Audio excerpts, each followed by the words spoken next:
ए जी, ओ जी, T R G, लो जी, जो मैं करती हूँ वो तुम भी करो जी।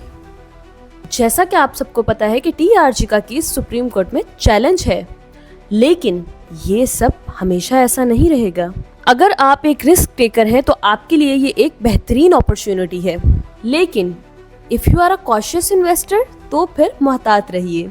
और इसी तरह की मजीद अपडेट्स जानने के लिए फटाफट से PSMU के YouTube चैनल को सब्सक्राइब कर दीजिए और हमारे साथ जुड़े रहिए।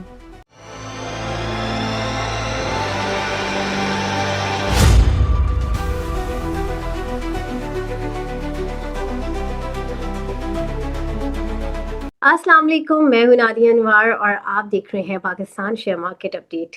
नाज़रीन, बात करेंगे मार्केट की और जो है जानेंगे कि इस वक्त मार्केट में कमिंग वीक में क्या सिनेरियो होने वाला है मार्केट का। और इसके साथ ही साथ जो है मैं आप लोगों से ये ज़रूर कहूँगी कि जो है जैसे कि आप लोग जानते हैं कि हमारा न्यूज़पेपर है जिसका नाम है पाकिस्तान शेयर मार्केट अपडेट। जी हाँ, जो मेरे चैनल का नाम है वही जो है मेरे अखबार का भी नाम है। और जो है इसको पढ़ना कहाँ है सब ये पूछते हैं, और ये मैं जो है अपने प्रोग्राम्स में बता रही होती हूँ कि डिस्क्रिप्शन में आप जाएंगे, व्हाट्सएप चैनल का हमारा लिंक है उसको ज्वाइन करें।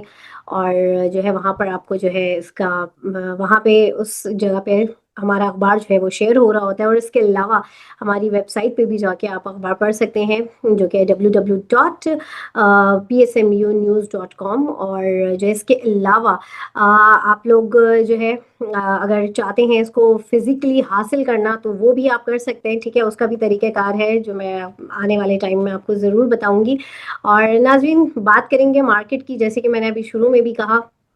और जो है कुछ न्यूज़ आई है ओवर द वीकेंड, उसके ऊपर भी हम थोड़ा सा जो है बात करेंगे क्या इम्पैक्ट फर्दर रहता है उसका। और जो है ये सारी बातें करने के लिए आज हमारे साथ मौजूद हैं, जी हाँ, शर्मन सिक्योरिटीज़ की deputy head of sales Ubaid Hashmi साहब हमारे साथ मौजूद हैं। और उनको वेलकम करने से पहले आप लोगों से मैं ज़रूर रिक्वेस्ट करूंगी कि आप लोग जो है प्रोग्राम्स को ज़्यादा से ज़्यादा लाइक किया करें। और जो है इसके अलावा आपने जो है मेरे चैनल को भी सब्सक्राइब करना है, साथ में बेल आइकन को भी हिट करना है। और इसके अलावा आपने इसको शेयर करना है ताकि लोगों को इन्वेस्टमेंट की और फाइनेंशियल मार्केट की अवेयरनेस हो। तो चलिए जी, चलते हैं अपने गेस्ट की तरफ, उन्हें वेलकम करते हैं और उनसे बातचीत का सिलसिला आगे बढ़ाते हैं। अस्सलाम वालेकुम सर। या क्या हाल है, कैसी हैं आप? अल्लाह का शुक्र सर, मैं ठीक हूँ। आप कैसे हैं? Thank you so much sir for your time. Sir wait a minute. अच्छा, ये जिन जिन के प्लीज माइक अगेन आप लोग जो ज्वाइन कर रहे हैं उनके माइक ऑन हुए हुए हैं। अमीर साहब, आप अपना माइक बंद कीजिए क्योंकि वो अचानक से फिर वो डिस्टरबेंस होती है। Thank you so much sir for your time और welcome to the session. Sir, सबसे पहले तो मैं आपसे ये जानूंगी मार्केट के हवाले से, ज़रा हमें बताइए कि लास्ट वीक हमने देखा कि वो रोल ओवर वीक था जो कि काफ़ी अच्छे तरीके से जो है वो गुजर गया। मार्केट ने अच्छा परफॉर्म भी किया। आप क्या देख रहे हैं आप? और जो है क्या एक ओवरव्यू जो है वो आप शेयर करें हमारे नाजरीन के साथ। अच्छा जी, बिल्कुल जैसा आपने तस्करा किया कि लास्ट वीक जो है एक तो रोल ओवर वीक था, उसमें भी एक दिन हमारा ऑफ था, यानी 4 दिन थे सिर्फ कि हम्म। जिसके अंदर एक बड़ी पोजीशन जो है उसको रोल ओवर करना था। अच्छी चीज ये थी कि हमने मार्केट की स्क्रीन को देख के अंदाजा हो गया था कि रेडी मार्केट के अंदर काफी स्लो काम था, और जो फ्यूचर मार्केट थी उसी के अंदर ही वॉल्यूम जनरेट हो रहा था, यानी लोग ज्यादा इंटेंशन उनकी ये थी कि जल्द अज जल्द अपना रोल ओवर कंप्लीट कर लें। तो हमने देखा कि 4 दिन के अंदर काफी बेहतर अंदाज में, इनफैक्ट 3 दिन के अंदर ही रोल ओवर हम्म। तकरीबन ही हो चुका था। और लास्ट जी। डे फिर हमने देखा कि मार्केट ने सेलिब्रेट भी किया और फ्राइडे को एक अच्छी क्लोजिंग की। तो हम्म। ओवरऑल मार्केट जो है वो एक्सपेक्टेड यही थी कि थोड़ी सी नीचे आ सकती है। और हम तो मुसलसल जो भी पूछ रहा था, जो भी क्लाइंट्स थे, हम तो सबको कह रहे थे कि भाई जहां भी आपको नीचे मार्केट नजर आती है ये बाइंग अपॉर्चुनिटी है, बाइंग करनी चाहिए और अच्छी बाइंग करनी चाहिए, क्योंकि आगे जाके जिस जिस तरह से चीजें बेहतर होती जाएंगी, जो एक्सपेक्टेड भी है, तो हमें तो लगता है कि इंशाल्लाह जनवरी ऑनवर्ड मार्केट के अंदर एक अच्छा हेल्दी बुल रन देखने को मिलेगा। कुछ एक्सपेक्टेशन ये है कि कुछ फ्रेश फ्लोज जो है वो भी आने वाले हैं। वो बड़े इंस्टीट्यूशन जो कि पिछले 3 महीनों के अंदर बड़े जबरदस्त सेलर थे, अब वो दोबारा एक्सपेक्टेड है कि अब बाइंग एंड के ऊपर आएंगे। अच्छा, लोग थोड़े से कंफ्यूज होते कि जी अगर बाइंग करनी थी तो वो बेच क्यों रहे थे। तो देखिए, ईयर एंड सबके लिए होता है नंबर वन। और ईयर एंड जब आता है तो सबको अपना मतलब प्रॉफिट भी बुक करना है, बहुत सारी चीजें होती हैं। दूसरा, अगर जो उन्होंने इतनी बड़ी सेलिंग की है तो वो सेलिंग करने के बाद उनके पास कोई अदर एवेन्यू नहीं बचता जहां वो जाएं। कुछ लोग कहते हैं कि नहीं जी फिक्स इनकम की तरफ जा सकते हैं, तो देखें फिक्स इनकम का भी जो दरवाजा है वो एसबीपी ने बंद कर दिया कि एक सरप्राइजिंग 50 बिप्स का जो है वो रेट कट दे दिया, जो कि एक सिग्नेचर था, एक साइन था, एक हिंट थी इन्वेस्टर्स के लिए कि जी हर चीज कंट्रोल में है, आईएमएफ हमारे साथ है, अभी किसी किस्म के मईशी हालात के अंदर ऐसे मामला नहीं है कि इंटरेस्ट रेट बढ़े यहाँ से। तो एक इन्होंने मोहर सब कर दी कि इंटरेस्ट रेट तो नहीं बढ़ने वाले। अच्छा, फिर अगर कोई फिक्स इनकम के अंदर जाता है तो उसका रिटर्न वैसे ही कम हो गया, उसके बाद उसको सीजीटी भी 25% देनी पड़ेगी। तो मेरा नहीं ख्याल कि इस वक्त कोई भी इन्वेस्टर या ये इंस्टीट्यूशन जो कि सेलिंग पर थे वो फिक्स इनकम की तरफ जाएंगे। They will come back to the stock market, और फिर इनकी कुछ रीशफलिंग और बैलेंसिंग के मामला होते हैं इंस्टीट्यूशन के। तो मुझे लगता है कि बड़े जबरदस्त फ्लोज जो है वो हम जनवरी के अंदर देखेंगे। मार्केट सिर्फ तेजी होगी इंशाल्लाह। और अगर कहीं पे कोई भी इवेंट की वजह से आपको जहां मार्केट में कोई अच्छा स्टॉक नीचे दिखे तो वो बाइंग करनी चाहिए। सही, बिल्कुल। और फिर अभी जैसे यूएई का वफ्द भी आया हुआ है, और अभी ये भी न्यूज़ भी आई है कि यूएई जो है फौजी फाउंडेशन में शेयर्स हासिल करने के लिए जो है वो तैयार है। तो इस न्यूज़ की ज़रा सी तरदीद करें कि क्या फर्दर इसकी डिटेल्स थोड़ा सा हमें बताएं आप। अच्छा, देखिए, दो खबरें। एक हम्म। तो पीआईए वाली खबर थी। हम्म। थोड़ी उस पर क्लैरिटी दे देना जरूरी है। और हम्म। दूसरा फिर ये यूएई वाला हम्म। पीआईए की प्राइवेटाइजेशन के ऊपर लोग बहुत सारी बातें कर रहे होते हैं कि जी कम में बेचती, बड़ी सस्ती बेचती, ऐसा कर दिया वैसा कर दिया। देखिए, पहली चीज तो ये कि हुकूमत पाकिस्तान के पास ऑप्शन कुछ नहीं था सिवाय बेचने का। सही है, वो आपके सालाना 100 अरब से ज्यादा का नुकसान कर रही थी। ठीक है, तो जो नुकसान अकाउंटिंग में एक चीज सिखाई जाती है या बिजनेस के अंदर, कि जो आपका लॉस मेकिंग सेगमेंट भी अगर होता है एक कंपनी का, ठीक है, और वो लॉस पे लॉस किया जा रहा होता है, तो जितनी जल्दी उसको बंद कर दें उतना ज्यादा आपके लिए फायदा होता है। अब पीआईए का जो मसला था वो सालाना इतना, एक तो वो टैक्स नहीं देते, ठीक है, गवर्नमेंट ऑर्गेनाइजेशन। उनको फ्यूल चाहिए होता था तो वो लेते थे पीएसओ को, तो पीएसओ को पेमेंट नहीं करते थे। उनको गैस चाहिए होती थी गवर्नमेंट से, तो गैस लेते थे, उसकी पेमेंट नहीं करते थे। फिर टैक्स भी नहीं दे रहे, सालाना 100 अरब का नुकसान कर रहे हैं। तो ये गवर्नमेंट ऑफ पाकिस्तान के लिए एक तरह से एक खंडर था जिससे वो बाहर निकल है। मैं एक बहुत अच्छे एनालिस्ट हैं, बड़े अच्छे इकोनॉमिस्ट हैं, उनको सुन रहा था तो उन्होंने बड़ी अच्छी बात बोली कि ये 1 रुपए में भी अगर बेच देते ना मुझे तो मैं तब भी ना लेता। तो 135 अरब रुपए तो बहुत अच्छी वैल्यूएशन मिल गई। बहुत अच्छा काम किया गवर्नमेंट ने। सो आई एग्री विद हिम कि पीआईए की प्राइवेटाइजेशन बहुत अच्छा। पीआईए की प्राइवेटाइजेशन से एक हिंट जो है मिलती है, वो ये मिलती है कि गवर्नमेंट जो है वो अब जो बुनियादी कोर इशू थे हमारी मीशत के, उनको रिजॉल्व कर रही है। देखें, हुकूमतों का काम जो है वो इंडस्ट्री चलाना नहीं होता, उनका काम होता है लेजिस्लेशन करना, एडमिनिस्ट्रेशन करना। तो हमने आज से पहले देखा कि इलेक्ट्रिक जब गवर्नमेंट की ऑटोनॉमी में थी, नुकसान करती थी, प्राइवेटाइज हो गई, बहरहाल उसके अंदर जो मसाइल हैं वो तो एक अलग है। लेकिन एक टर्न अराउंड स्टोरी थी कि लॉस मेकिंग कंपनी प्रॉफिट के अंदर को आ गई। ठीक है, इसी तरह पीआईए का भी आप अभी जो है मामला, जो ऑपरेशनल एक्टिविटीज हैं वो सेल आउट हुई है। रियल एस्टेट या दूसरे एसेट्स जो है वो गवर्नमेंट ने नहीं बेचे हैं। तो यानी, और पीआईए का असल इशू जो था वो था भी इनके ऑपरेशन के अंदर। तो बहुत जबरदस्त एक्टिविटी हुई है ये। आने वाले दिनों में इंशाल्लाह हम उम्मीद करते हैं कि जिस तरह पीआईए पहले आज से 20-25 साल पहले की अगर हम बात करें, दुनिया की सफे अव्वल की परवाह मतलब एयरलाइंस के अंदर हुआ करती थी, हम वापस वहां उसको देखेंगे। और क्योंकि प्राइवेट इन्वेस्टर्स ने खरीदी है, आरिफ हबीब कंसोर्शियम ने खरीदी है, तो वो बिजनेसमैन लोग हैं, उनको पता है कि हमने पैसे कैसे बनाने और नुकसान कैसे कम करना है। तो very good initiative by the private sector कि जो आए उन्होंने बिडिंग की, और गवर्नमेंट के एंड से भी उन्होंने उसको बेच के कम से कम अपने ऊपर से बहुत बड़ा बोझ उतार दिया। तो इससे एक हिंट ये मिलती है कि आगे और भी जो प्राइवेटाइजेशन की जो कंपनीज है, जो लिस्टें बनती आई हैं, जो हम पिछले 10 साल से सुनते आ रहे थे, आहिस्ता आहिस्ता करके प्राइवेटाइजेशन का अमल तेजी से और आगे बढ़ेगा, जो कि बहुत बेनिफिशियरी होगा गवर्नमेंट के लिए और मईशत के लिए। दूसरा, अभी यूएई की तरफ से जो है, आपने जैसे कहा वक्त आया और वो फौजी हम्म, फर्टिलाइजर के जो है वो शेयर खरीद रहा है। देखिए, मैंने अभी आपको, जैसे मैंने पीआईए से लिंक क्यों किया, मैंने आपको ये लिंक इसलिए किया कि देखें, जब लोकल इन्वेस्टर कॉन्फिडेंस शो करता है अपने मुल्क पे और उसके एसेट्स पे, तो फिर बाहर वाले आके भी कॉन्फिडेंस शो करते हैं। तो ये बहुत अच्छा इनिशिएटिव है कि पहले लोकल इन्वेस्टर्स आए, they put up the bid, उन्होंने कहा कि जी हम लॉस मेकिंग है, कोई मसला नहीं है, हम इसको चला के दिखाएंगे। बाहर वाले आए, अभी यूएई आया है, अभी होपफुली इंशाल्लाह उम्मीद है कि कुछ कतर से भी बातचीत चल रही है और सऊदी अरब से भी बातचीत चल रही है।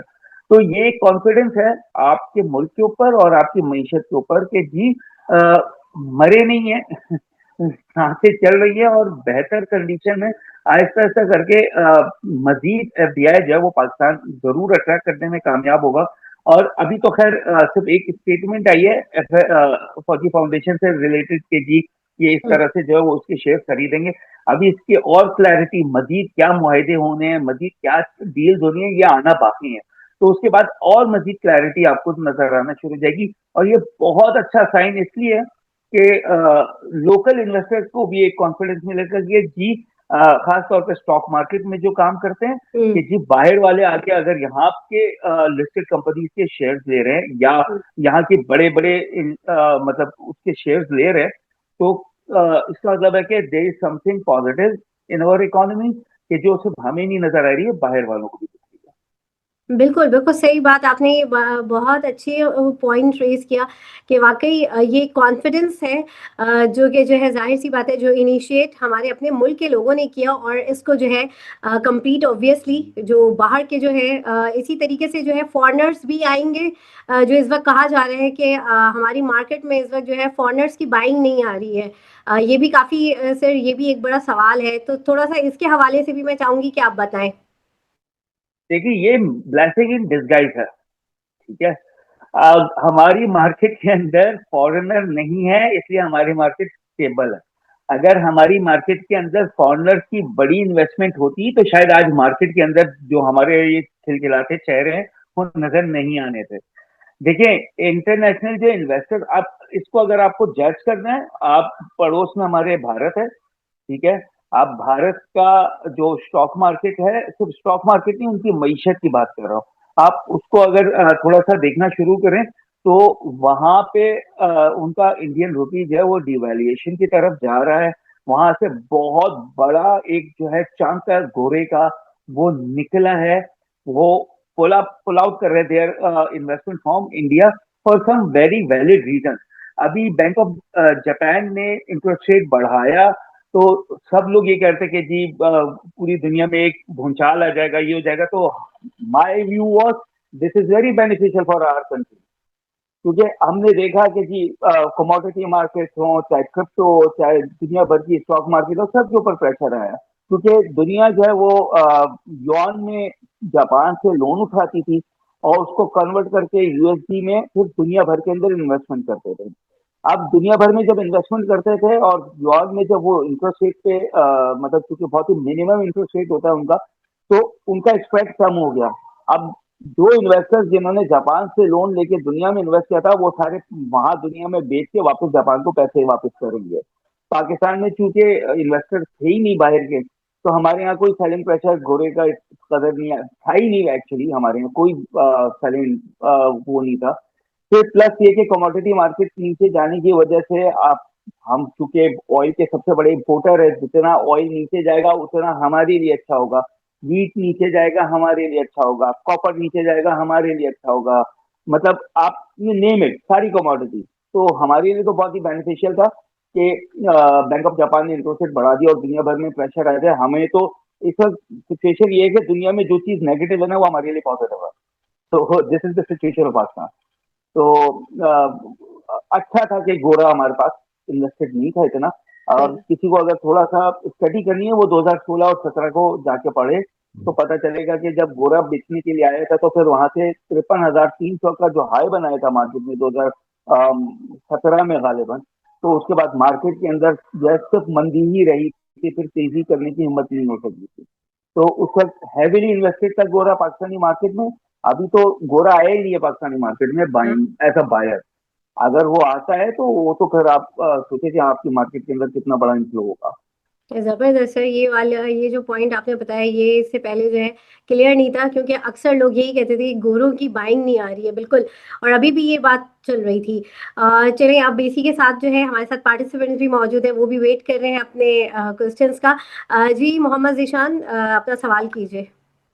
अस्सलाम वालेकुम सर, क्या हाल है? आप खैरियत से हैं सर? अल्हम्दुलिल्लाह किसान, आप कैसे हैं? जी अल्हम्दुलिल्लाह सर। अच्छा सर, काइंडली के इलेक्ट्रिक का बताइएगा कि इसकी कोई नेपरा की कोई क्लैरिफिकेशंस आई थी पिछले दिनों में कि इनका वो एक तो स्टे भी लिया हुआ इन्होंने कोर्ट से कि जो प्राइस नेपरा ने डाउन की थी वो नहीं हुई अभी और ये पुरानी प्राइसेस के ऊपर ही चल रहे हैं।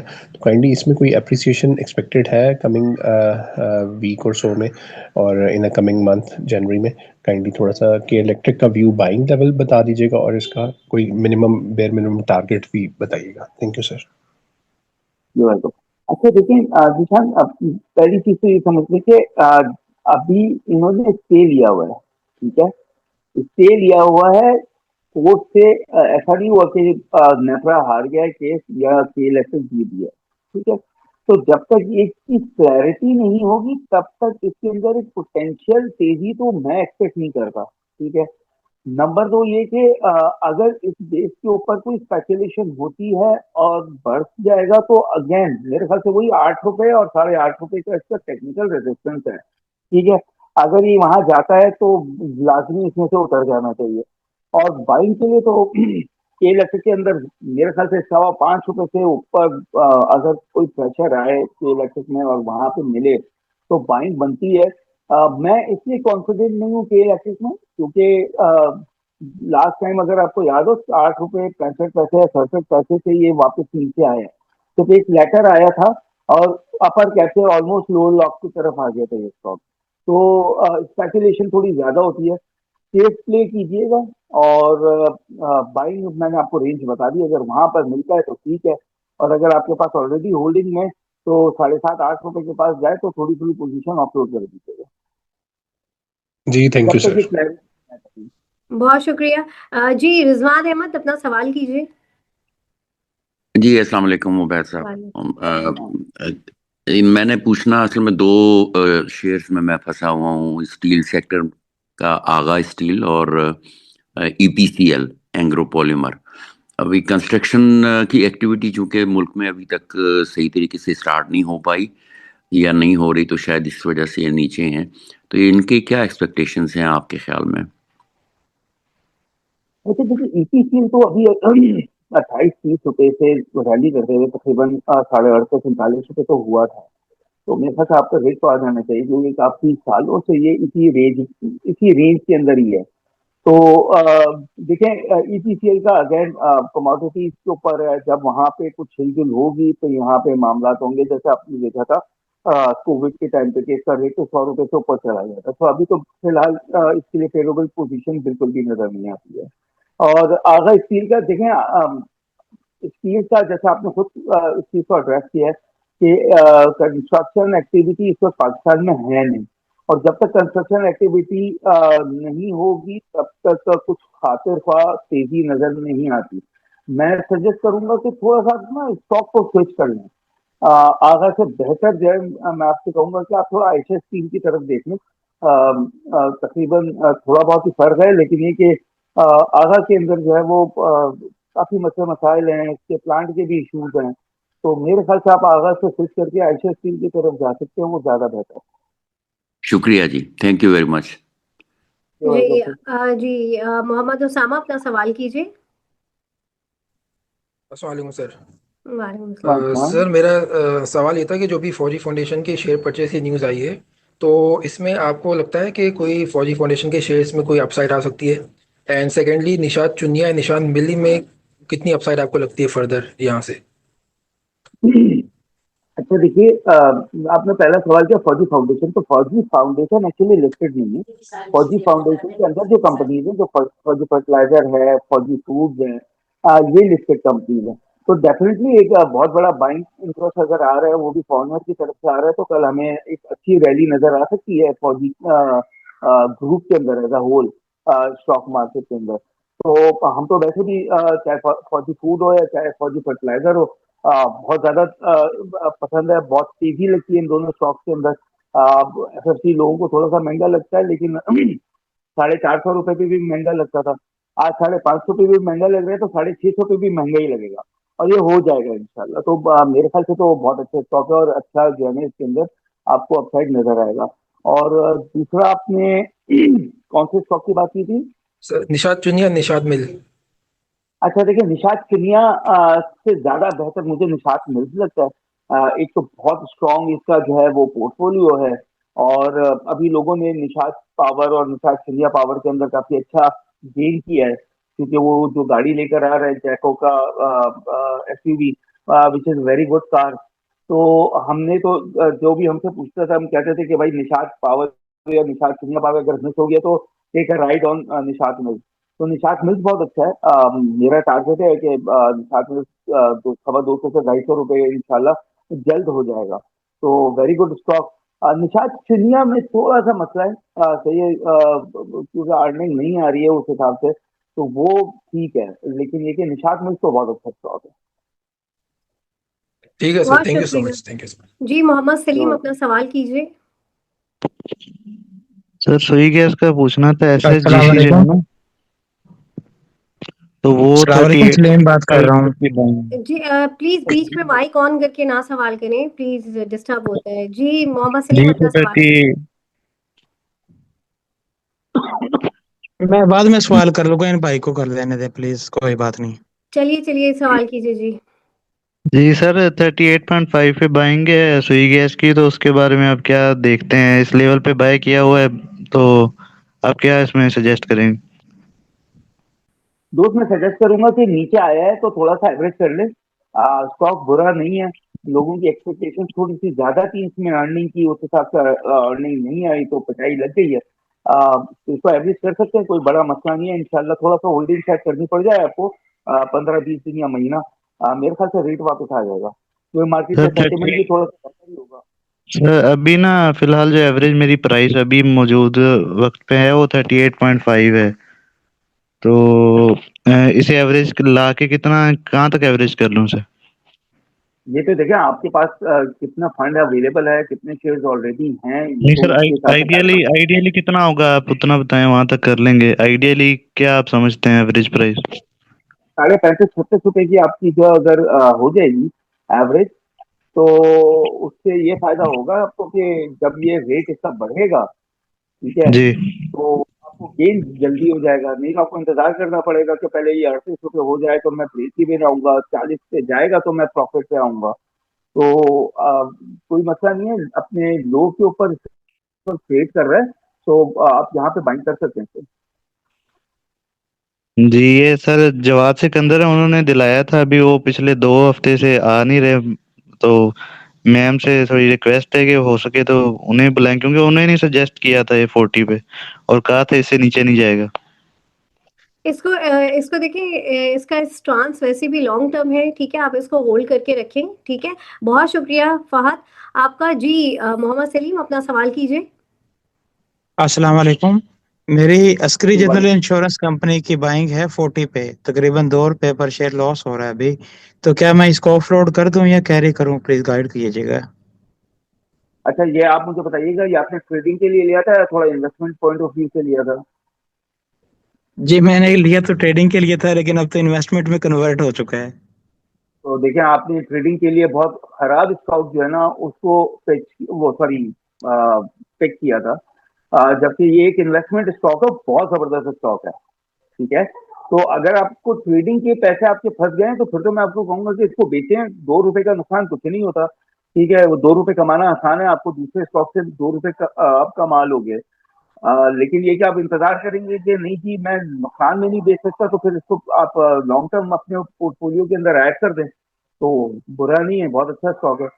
ट्रेडिंग के लिए हमेशा एक चीज याद रखिएगा, ट्रेडिंग के स्टॉक वो होते हैं जिसमें आपको एंट्री और एग्जिट इजीली मिल जाए, जिनके फ्री फ्लोट बड़े होते हैं। तो ये इंश्योरेंस जितनी भी हमारे यहाँ लिस्टेड है तकरीबन सबका फ्री फ्लोट बहुत छोटा है, और वो इन्वेस्टमेंट के स्टॉक्स होते हैं, ट्रेडिंग के लिए खतरा नहीं होते वो स्टॉक। जी थैंक यू सर। जी बहुत शुक्रिया जी। अच्छा, यहाँ पर 1 मिनट मैं ज़रा यहाँ पे 1 मिनट में ज़रा पॉज ले रही हूँ, फिर हम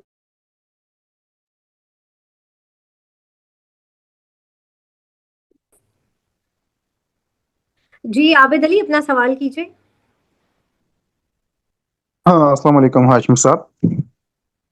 हाँ सब सर ये एक स्क्रिप्ट है CSIL, इसके हवाले से पूछना चाहता हूँ, इसमें कोई पोटेंशियल नजर आ रहा है आपको?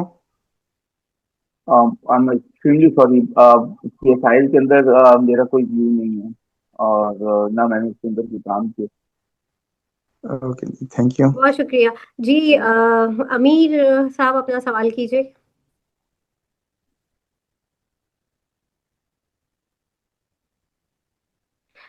डॉक्टर अली अहमद साबिर अपना सवाल कीजिए। जी सर, जी मैम अस्सलाम वालेकुम। वालेकुम। मैं पूछना ये चाह रहा था कि जिस तरह अभी सर बता रहे थे कि वो यूएई की जो इन्वेस्टमेंट है उसके अकॉर्डिंगली जो है ना वो फौजी फूड और फौजी से फर्टिलाइजर, तो फौजी सीमेंट के अंदर भी उसका कोई इम्पैक्ट आने का इम्कान है, नंबर वन। और नंबर टू कि आपको सर को क्या स्टॉक बेस्ट लगता है सीमेंट सेक्टर के अंदर for investment purpose at this time? अच्छा जी बिल्कुल, जो फौजी फाउंडेशन है उसके अंडर जो है वो फिर ये फौजी फूड हो या फौजी फर्टिलाइजर हो या फौजी सीमेंट हो, मैंने कहा था पूरा ग्रुप वो बेनिफिशियरी हो सकता है। और नंबर टू ये कि सीमेंट सेक्टर के अंदर अगर आप मुझसे पूछेंगे कि मेरा जो टॉपिक है वो लकी है और डीजी खान सीमेंट है, तो क्या फौजी सीमेंट है। सर ये इस टाइम जो है वो डीजीकेसी और जो लकी कह रहे हैं आप, इसके अंदर इनकी बाइंग बनती है? देखें, आपने कहा इन्वेस्टमेंट, तो इन्वेस्टमेंट के लिए तो बिल्कुल बनती है। अगर आप ट्रेडिंग की बात करते हैं तो थोड़ा सा रिसोर्सेज के पास आप देखिएगा डीजी खान ट्रेडिंग के लिए, और लकी अगर आपको 480 के पास नजर आ जाए तो आंख बंद करके ले लीजिएगा फॉर ट्रेडिंग जी ओनली। Thank you sir. जी सैयद अता जैनी साहब अपना सवाल कीजिए। जी अस्सलाम वालेकुम उबैद साहब, वालेकुम कैसे सलाम। खैरियत है? अच्छा उबैद साहब, मुझे एक तो फौजी फौजी फूड्स के बारे में मालूम करना था, वो तो खैर आपने बता दिया, बहुत शुक्रिया। मुझे बस सिनर्जी की बता दीजिए, क्योंकि सिनर्जी की काफ़ी अच्छी होल्डिंग है मेरे पास काफ़ी अर्से से, तो इसमें कोई मूवमेंट नहीं आ रही, हालांकि इतनी न्यूज़ आती है इसके बारे में, बाहर से इम्पोर्ट हो रहा है वाइज वगैरह। तो क्या मैं इसको होल्ड रखूं या मैं किसी और शेयर में मूव कर जाऊं? कोई आप मुझे बता दें, या मैं फौजी फूड में मूव कर जाऊं या कोई और शेयर में? एडवाइस चाहिए बस आपकी आप मुझे। आपको कितने परसेंट का लॉस हो रहा है इस स्टॉक के अंदर। सर फौजी मुझे सिनर्जी में एटलीस्ट 40% का लॉस है। मेरे पास होल्डिंग जो है वो 5.5 लाख शेयर्स की है, और 2021 से मैंने रखा हुआ है। मेरी बाइंग जो है वो 10.5 की है। तो यानी आप तो 3 रुपए भी देख कर आए हैं। 3 रुपए, जी हाँ, और मेरे पास 5.5 लाख शेयर्स हैं इसके। अच्छा अच्छा। नहीं देखिए, फिर तो मैं आपसे ये कहूंगा कि थोड़ा सा सब्र करें, और 7 रुपए 7.25 रुपए के रेट के ऊपर है, यहाँ पे लेना चाहिए। टू बी वेरी ऑनेस्ट, मैंने फ्राइडे को बाइंग की है, और देखिए चल क्यों नहीं रहा, ये यूएस से अगर फूड इंपोर्ट कर रहा है वो मैटर नहीं करता है, ठीक है। असल चीज जो है ना वो रिफाइनिंग पॉलिसी क्या है, सब रिफाइनिंग पॉलिसी का वेट कर रहे हैं कि रिफाइनिंग पॉलिसी आ जाएगी तो उसके बाद जो है वो रिफाइनरी के हालात और बेहतर हो जाएंगे। तो वैसे कोई बुरा स्टॉक तो ये synergy it's a good stock. मेरे ख्याल से तो आप होल्ड करें और वेट कर लें इसका, या अगर आपको ऐसा लगता है कि जी नहीं बहुत ज्यादा वेट हो गया है मुझे स्विच करना चाहिए, तो FFL is a good choice. हाँ, क्योंकि मैं 4 साल से होल्ड पर हूँ, हालांकि जिस वक्त मैंने लिया था उस वक्त स्टॉक मार्केट 28-30 हजार पे थी, आज 170 पे हो गई है। तो एक जी जी मेरी जी। भी एक बर्दाश्त की लिमिट होती है। तो मैं वही आपसे मशवरा चाह रहा नहीं था कि मैं इसको होल्ड रखूं, क्या देखिए पॉसिबिलिटी है मेरा रेट आ जाएगा, या मैं मूव कर लूं? आप एक मशवरा दे दें मुझे बस। मैं आपको दोबारा से रिपीट कर देता हूँ। रिफाइनिंग पॉलिसी मिसाल के तौर पे आज संडे है, कल हम सुबह ऑफिस पहुंचे, और सुबह मार्केट खुले या मार्केट से पहले या मार्केट के दरमियान ये खबर आ गई कि जी गवर्नमेंट ने रिफाइनिंग पॉलिसी अनाउंस कर दी है और सब अग्री कर गए हैं, ये आपको वापस इस रेट के ऊपर कभी नहीं मिलेगा। ये सारी रिफाइनरीज जो है ना वो अपर टैक्स चलना शुरू हो जाएंगी, चाहे सिनर्जी हो जिसका एक बहुत बड़ा फ्री फ्लोट है, चाहे वो फिर एनआरएल हो, पीआरएल हो या अटैच रिफाइनरी हो। जब तक ये न्यूज नहीं आती है तो मुझे नहीं लगता कि बहुत बड़ी तेजी आए, सही है। लेकिन जिस तरह से गवर्नमेंट इश्यूज को वन बाय वन रिजॉल्व कर रही है, कोशिश कर रही है, तो रिफाइनिंग पॉलिसी भी मुझे लगता है कि आ जाएगी, थोड़ा सा टाइम और लगेगा। अब अगर आप थक गए हो तो फिर मैं कहूंगा कि यार आप स्विच कर लें किसी दूसरे स्टॉक से, लाइक एफएफएल हो गया। मुझे बहुत अच्छा लगता है एफएफएल इन भाव के ऊपर भी, फॉर इन्वेस्टमेंट ओनली। या पीआईबीटीएल है, आप पीआईबीटीएल ले सकते हैं, आगे रेकोटेक के ऊपर भी प्रोग्रेस होगी तो PIBTL is direct beneficiary of all that activity. तो अब फिर तो आप ये काम कर सकते हैं कि आप इसको बेच के जाए पीआईबीटीएल या एफएफएल की तरफ चले जाएं कि छोटे स्टॉक्स भी हैं और आगे ग्रोथ भी है। लेकिन आप थोड़ा सा इंतजार करना चाहें कि यार कुछ पॉसिबिलिटी बन जाए कि यहाँ से आपको सॉरी गवर्नमेंट जो है वो रिफाइनिंग पॉलिसी अनाउंस कर दे, तो वो तो बहुत अच्छा हो जाएगा। चले मैं होल्ड करता हूँ फिर, इंशाल्लाह देखते हैं, अल्लाह से उम्मीद अच्छी इंशाल्लाह। बहुत शुक्रिया आपका, बहुत थैंक यू वेरी मच। बहुत शुक्रिया और बिल्कुल hope for the best, refinery policy आ जाए, शायद नए साल का तोहफा दे दे गवर्नमेंट हमें। सर बचपन से इंतजार कर रहे सर आगे क्या लग रही है मार्केट? इस वीक का मैं पूछूंगी, मंडे को मार्केट कैसी लग रही है आपको? और अभी ये जो पूरा वीक है, जाहिर है जब रोल ओवर वीक इतना हमारा बहुत ही अच्छे तरीके से गुजर गया, उस वीक में भी हमने मार्केट में बड़ी पॉजिटिविटी देखी। कमिंग वीक में कैसा लग रहा है आपको? कैसी रहेगी मार्केट? देखिए मुझे लगता है कि शायद लास्ट टाइम जब हमारी बात हुई थी तो मैंने तब भी ये बात बोली थी, मुझे लगता है 175 दिखा देगी बाजार। तो मुझे लगता है कि अब तो 2 दिन 2-3 अंदर आप हमारे पास 3 दिन है, 3 ट्रेडिंग सेशन है, तो मुझे तो बाजार बहुत तेज लगती है। कोई ऐसी खबर नहीं है कि जिसके ऊपर मंदी की जाए, हर चीज बड़ी पॉजिटिव है। पीआईए की एक अच्छी एग्जीक्यूशन हो गई, फिर बाहर वालों की यूएई का बाइंग इंटरेस्ट आ रहा है, ईयर एंड करवा रहे हैं लोग, थोड़ा सा सेलिब्रेट भी करने की कोशिश करेंगे। नए साल में जब हम दाखिल हो रहे होंगे तो एक्सपेक्टेड है कि नए साल में नए फ्लोज आएंगे, तो उसको देखते हुए मुझे लगता है मार्केट बहुत अच्छी है। और अगेन अब जो है ना थोड़ा सा पैनी स्टॉक से मैं दोबारा से रिक्वेस्ट करूंगा सबको, पैनी स्टॉक से अब निकलने का टाइम है। आप थोड़े से जो है ना जो ब्लू चिप स्टॉक्स हैं, डिविडेंड यील्ड वाले हैं, उनकी तरफ आ जाएं, क्योंकि दिसंबर क्वार्टर भी खत्म हो रहा है। अब जो है ना हर ब्रोकरेज हाउस से आपको आवाजें आना शुरू हो जाएंगी कि जी इसकी रिजल्ट एक्सपेक्टेशन ये है, फलानी की ये, इतना डिविडेंड आ सकता है, उतना अर्निंग आ सकती है। तो अब जो है ना जो स्टॉक्स मुझे लगता है चलेंगे वो मेन बोर्ड के हैं, आपको वो जरा देखने चाहिए, जिसमें पीपीएल हो गया, ओटीडीसी हो गया, पीएसओ हो गया, हब पावर है, बहुत जबरदस्त स्टॉक है, आपको हब पावर देखना चाहिए। आपको लकी सीमेंट है, डीजी खान सीमेंट है, फौजी सीमेंट है, आप ये देखें। निशात मिल्स को होल्ड करना चाहिए। जीएचएनआई मुझे लगता है कि ऑटो के अंदर अभी बड़ा सस्ता है, यहाँ से मुझे लगता है 30-40% का गेन हो सकता है, तो जीएचएनआई देखना चाहिए। तो अब वापस से जो है ना वो जो रिजल्ट बेस्ड स्टॉक्स होते हैं उनकी तरफ आ जाना चाहिए। एक स्टॉक है हैस्कॉल, थोड़ा सा मुझे लगता है कि हैस्कॉल भी अब जो है ना अट्रैक्टिव हुआ है, और जो इसके इश्यूज हैं आई होप कि इंशाल्लाह जल्द जो है ना वो रिजॉल्व हो जाएंगे, तो हैस्कॉल भी देख लीजिएगा। सही। तो सर ये आपकी ऑल ओवर टॉपिक हो गई, या मंडे के लिए कोई खास टॉपिक और है, या बस यही है आपने जो स्क्रिप्ट्स के नाम ले लिए? नहीं, मेरे ख्याल से ये मेरे टॉपिक्स हैं, मंडे के हो या ट्यूसडे हो, ये एवर डे है। हाँ सही सही सही सही बिल्कुल सही, ग्रेट, बिल्कुल। चलिए जी, thank you so much sir Umair. अच्छा, और आपने कहा कि हम न्यू ईयर में जब दाखिल होंगे तो इंडेक्स जो है 1,75,000 होगा, ये आपकी प्रोडिक्शन है? इंशाल्लाह। सही सही जवाब। अगर 1,75,000 ना भी हुआ ना तो एटलीस्ट टैक्स तो कर जाएगा। अच्छा, ओके ओके ओके, सही है। अच्छा अमीर साहब, आपका सवाल है। देखिए मेरे सेशन 2 मिनट रह गया, क्या सवाल पूछेंगे? जल्दी से पूछ लें, 2 मिनट रह गया, जल्दी जल्दी। मुझे पूछना था कि अलाक जो है वो अलग उसका सवाल हो गया हाँ है? उसका हो गया है। जी जी, सवाल हो गया। आप ना जब प्रोग्राम अपलोड होगा आप जरूर देखिएगा, ठीक है ना? अच्छा दूसरा ये था एक कि CSIL के बारे में, CSIL का कोई आइडिया है? मैंने नहीं देखा, जरा थोड़ा मिस कर गया हूँ। Any sell idea? का भी बता दें, पाक इलेक्ट्रॉन।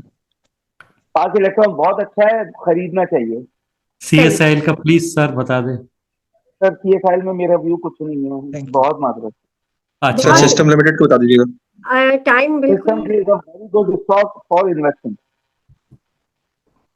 For investment. बहुत शुक्रिया जी, thank you sir. Sir Ubaid आपका बहुत शुक्रिया, और जो है हमारे साथ जितने भी पार्टिसिपेंट्स हैं आप लोगों का भी बहुत शुक्रिया। और नाज़रीन यहाँ पे लूंगी मैं इजाज़त, इंशाल्लाह आप लोगों से फिर मुलाकात होगी, तब तक के लिए अल्लाह हाफिज़। अल्लाह हाफिज़। अल्लाह हाफिज़।